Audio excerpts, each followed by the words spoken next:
Welcome back to Marhaba kids mall Islampura Malegaon. Designer में नया collection add हुआ है। मानव समाचार, मानवता के हक में। देख रहे मानव समाचार में मुजम्मिल शेख। आइए देखते हैं आज की खास खबर। येवला तालुके के पाटोदा गांव में हम आज खड़े। काफी दिनों से पाटोदा गांव में बिबट्या ने दहशत बजा रखी थी। आखिरकार वो आज जेरबंद हो चुका है। वन विभागाला तक्रार मिळाली होती की काल पाटोदा गावातील शिवारामध्ये बिबट्या दिसतोय। तर काल अनिल नाईकवाडे यांच्या शिवारामध्ये आपण पिंजरा लावलाच होता। तर आज सकाळी आम्हाला न्यूज मिळाली की बिबट्या त्या पिंजऱ्यामध्ये अडकलेला आहे।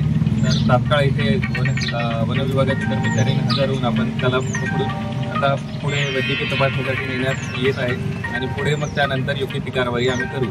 तर या सर्व प्रक्रियेमध्ये आम्हाला गावकऱ्यांची आणि विशेष म्हणजे पोलीस पाटील आणि आपल्या बाकीच्या वनमजूर कर्मचाऱ्यांची खूप चांगली साथ मिळाली।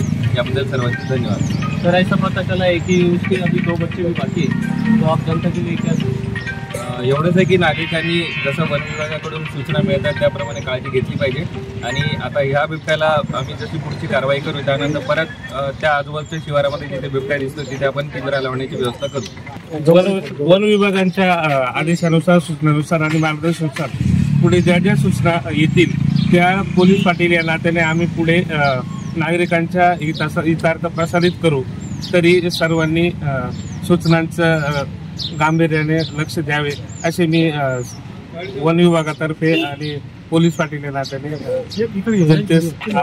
नम्र आवाहन करत आहे। आज या ठिकाणी जवळजवळ 1 महिन्यापासून बिबट्याच्या मादीने प्रहार घातला होता पाटोदा घरावर।